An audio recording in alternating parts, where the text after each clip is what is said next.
Bem-vindo à nossa 7ª aula de eletrônica de potência. O assunto da aula de hoje é inversor de frequência. Hoje nós vamos abordar o cálculo da velocidade de rotação de um motor, a geração de um sinal PWM, vamos falar sobre os inversores de frequência do tipo escalar e os inversores de frequência do tipo vetorial. Mas afinal, o que é um inversor de frequência? Os inversores de frequência são dispositivos eletroeletrônicos cuja função é proporcionar um controle mais avançado nos motores. É uma das partidas mais utilizadas na indústria e apresenta inúmeros benefícios, tanto ao motor quanto à aplicação. Nesta figura, nós podemos ver um inversor de frequência do fabricante WEG e os componentes que devem ser montados no seu redor. Este inversor recebe a rede trifásica de alimentação e tem o objetivo de controlar um motor trifásico de indução. Mas também existem motores monofásicos de alimentação monofásica para controle de motores monofásicos. Para fazer o ligamento e o desligamento do motor, basta instalar junto ao inversor uma chave liga e desliga simples. E para fazer o controle de sua velocidade, basta instalar no inversor um potenciômetro. Também é possível parametrizar coisas como rampa de aceleração do motor e rampa de desaceleração do motor através do seu painel de controle. Estes parâmetros servem para controlar o motor. Em um motor de indução trifásica, sua velocidade dependerá de duas grandezas elétricas: a frequência da rede de alimentação e o número de polos do motor. O número de polos de um motor tem a ver com os enrolamentos, as espiras dentro do seu estator. Portanto, representam a construção mecânica do motor. A fórmula para o cálculo da velocidade é dada por N igual a 120 vezes a frequência dividido pelo número de polos. Observando essa fórmula, nós chegamos à seguinte conclusão: como o número de polos do motor são sempre fixos, constantes, porque são partes mecânicas do motor, para variarmos a velocidade de uma máquina, só podemos variar a frequência de alimentação.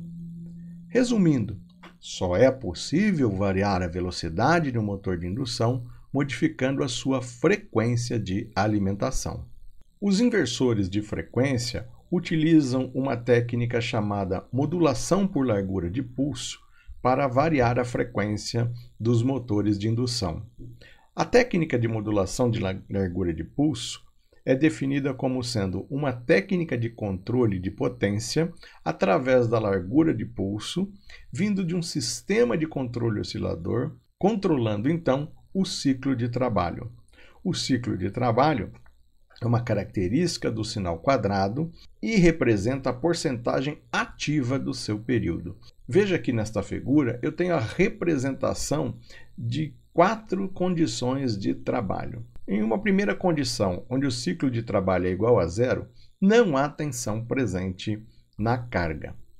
Quando o ciclo de trabalho se torna 25%, eu tenho 25% do tempo de onda ativa, ou seja, do meu período da minha forma de onda, eu vou ter 1/4 do tempo do período. Para um duty cycle de 50%, para um ciclo de trabalho de 50%, eu vou ter 50% do período do tempo de ciclo ativo entregue à carga. Para um ciclo ativo de 75%, eu vou ter a carga ativa 75%, observe esse gráfico. E para um ciclo ativo, um duty cycle de 100%, eu vou ter toda a tensão entregue à carga. Então, é este o princípio que é utilizado para fazer o controle de potência na carga. Por exemplo, na figura, podemos notar 3 sinais cuja forma de onda é quadrada, onde podemos notar também que a amplitude é 5 volts de corrente contínua. Como os 3 sinais apresentam o mesmo período, então tem o mesmo valor de frequência. A frequência pode ser calculada por 1 sobre t, ou seja, a frequência é o inverso do período. Se os sinais têm a mesma frequência, e a mesma forma de onda e a mesma amplitude? Então, o que variou foi apenas o tempo em que o sinal permaneceu em 1. Veja que no primeiro caso, o tempo que ele permaneceu em 1 foi meio segundo. No segundo caso, onde o tempo de permanência foi 0,3 segundos. E no terceiro caso aqui, onde o tempo de permanência em 1 foi 0,7 milissegundos. Portanto, se estes sinais forem aplicados a um circuito de controle qualquer, poderíamos variar, por exemplo, a velocidade de um motor. Este princípio é o princípio utilizado no inversor de frequência para o controle dos processos industriais. Mas afinal, como é que eu gero o pulso PWM, né? Na prática, como é que isso acontece? Os sinais são enviados para um circuito de controle, passa por uma etapa de comparação e amplificação. Veja aqui no exemplo da figura aqui ao lado. Eu tenho um amplificador operacional.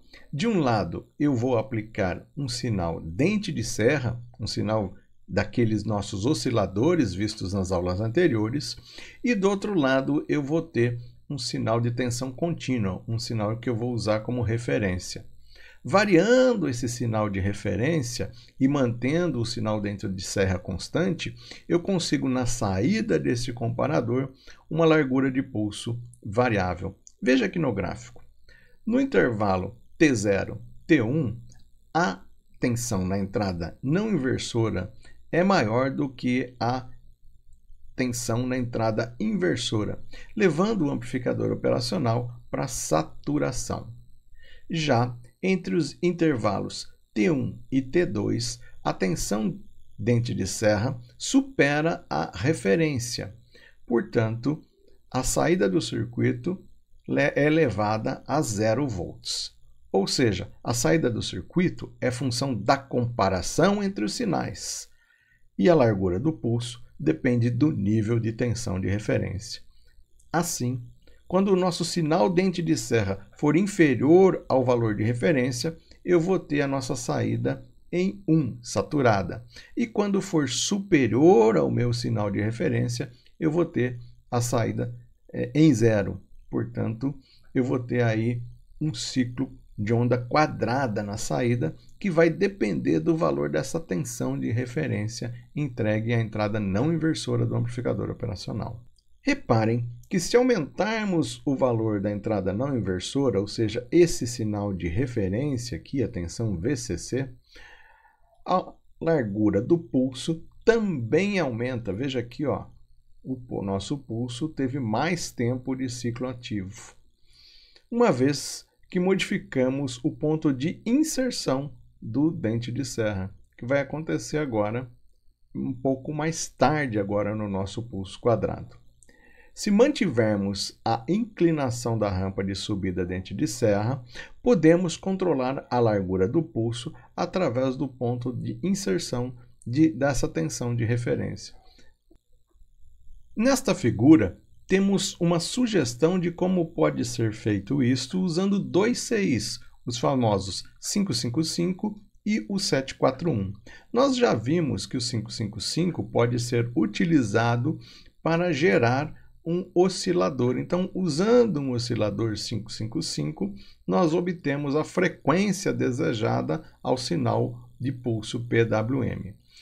E aí, passando aqui por um 741 e utilizando o potenciômetro para gerar a tensão de referência, nós vamos ter aqui na saída do 741 um sinal do tipo PWM. É um fato que este PWM não será tão preciso, visto que a forma dente de serra no 555 é um pouco diferente do que uma rampa, porém funciona bem para aplicações não críticas. Os valores de RA e de RB dependem da frequência PWM desejada. Apenas como parâmetro para fontes chaveadas, este oscilador deve variar em torno de 20 kHz a 16 kHz. Os inversores de frequência controlam os motores buscando manter o torque constante quando modificamos a velocidade do eixo. São classificados em duas categorias. A primeira, o inversor de frequência do tipo escalar. No inversor de frequência do tipo escalar, modifica-se a tensão na saída, buscando manter a relação tensão-frequência constante, VF constante, e assim manter o torque constante. Já no inversor vetorial, modifica-se a tensão na saída, buscando manter a relação de corrente de campo e corrente de estator constantes, e assim manter o torque. Nesta figura, nós temos o diagrama de blocos de um inversor de frequência. O primeiro bloco de funcionamento de um inversor de frequência é um circuito retificador, ou seja, pegar a rede e transformar em um sinal contínuo, e depois filtrá-lo usando capacitor.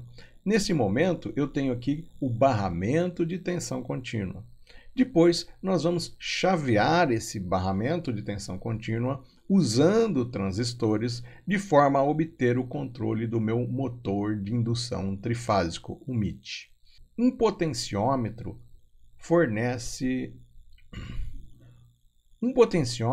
fornece a referência de frequência, que é entregue a um circuito que vai fazer a rampa de aceleração e a rampa de frenagem do motor.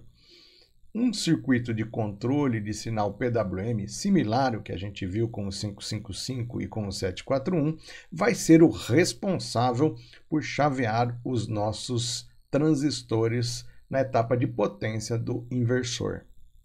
Mas afinal, como a tensão DC do primeiro bloco no nosso diagrama de funcionamento lá, torna-se um sinal AC para ser aplicado ao meu motor de indução trifásico.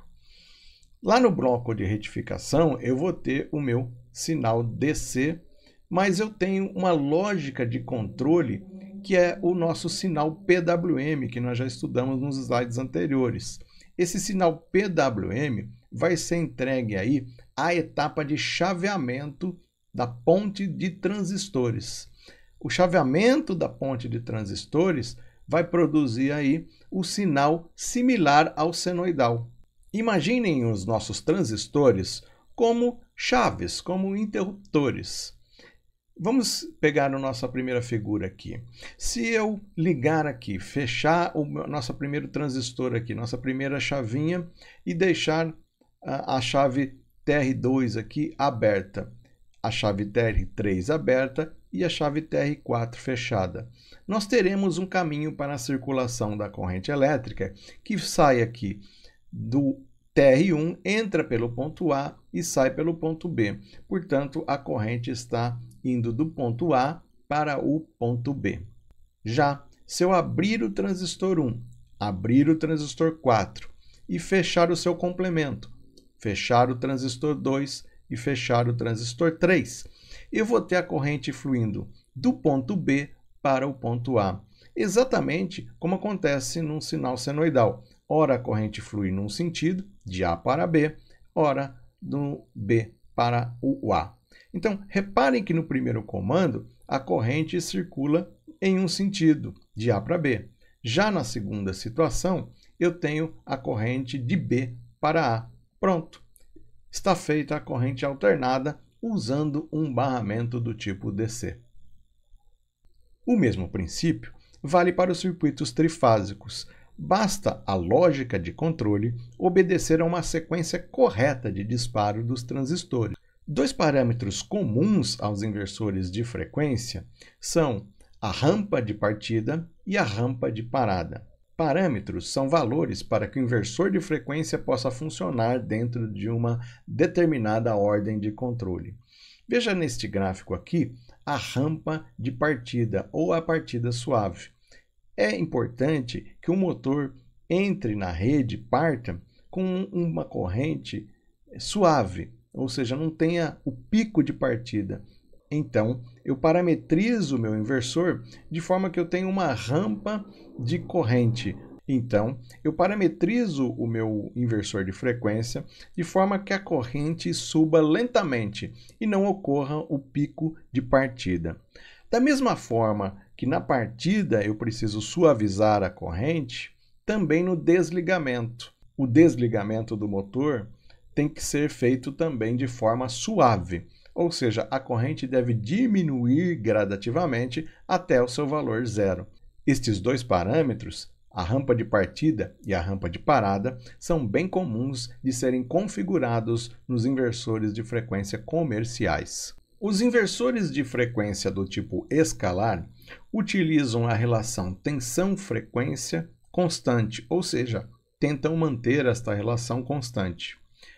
Veja aqui, para que o torque se mantenha constante diante de uma variação de carga do eixo do motor, a razão tensão pela frequência de alimentação também deve permanecer constante. Essa é a regra para que um inversor escalar funcione.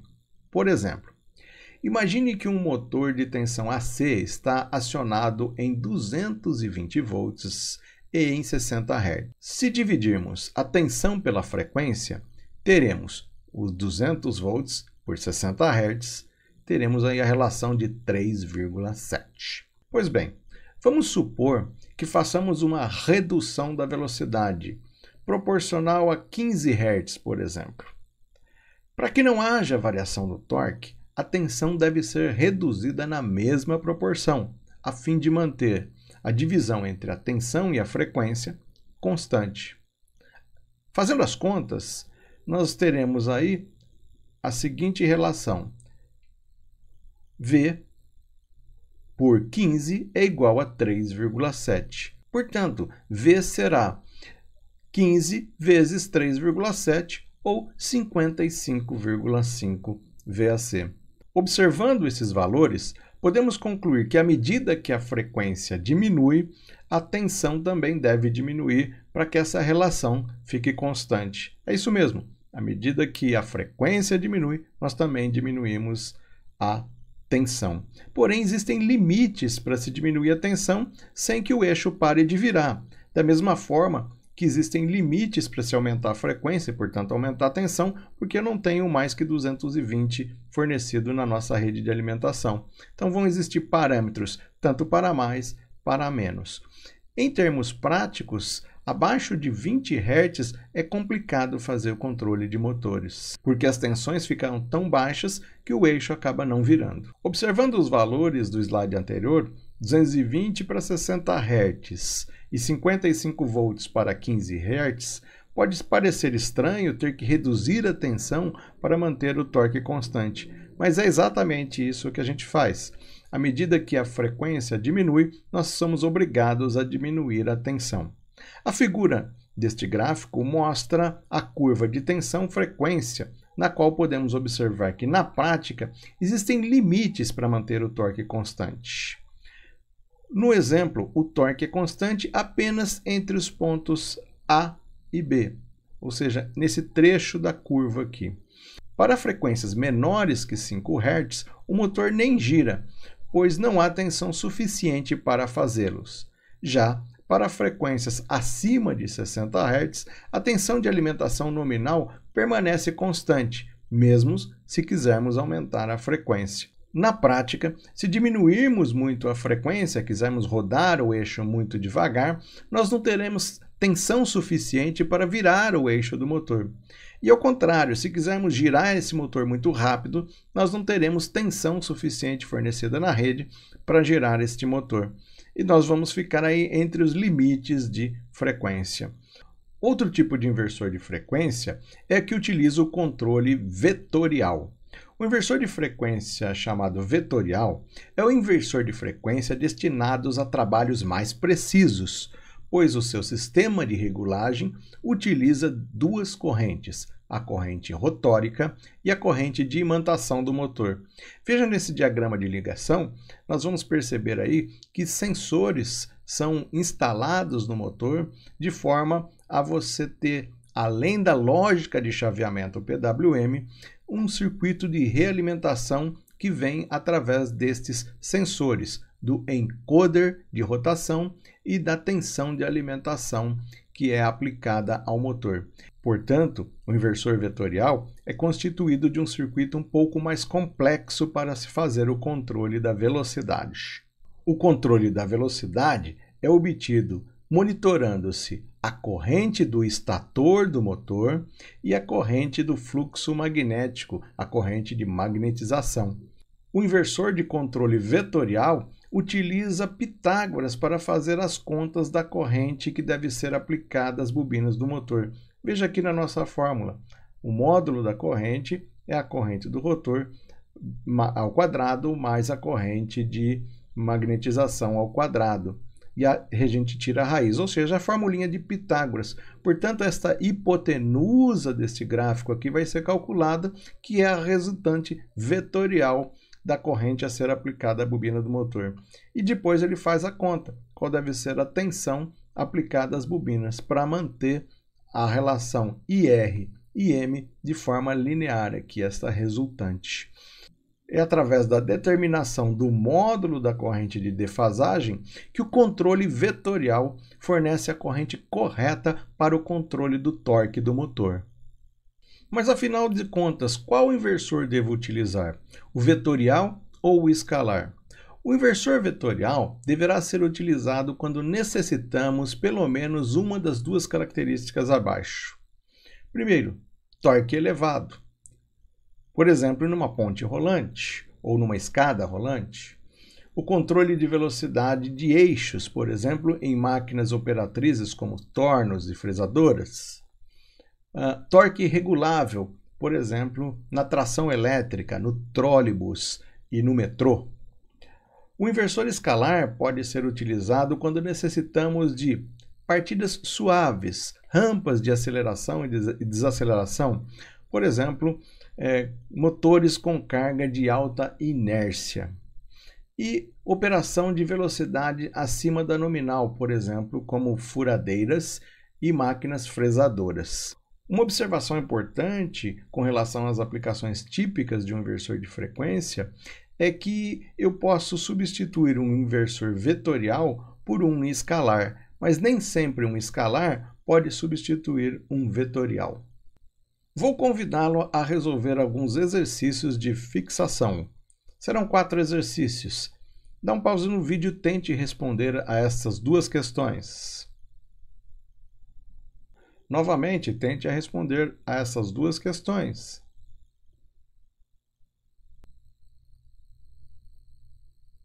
Eu espero que você tenha gostado da nossa aula de hoje e até a próxima!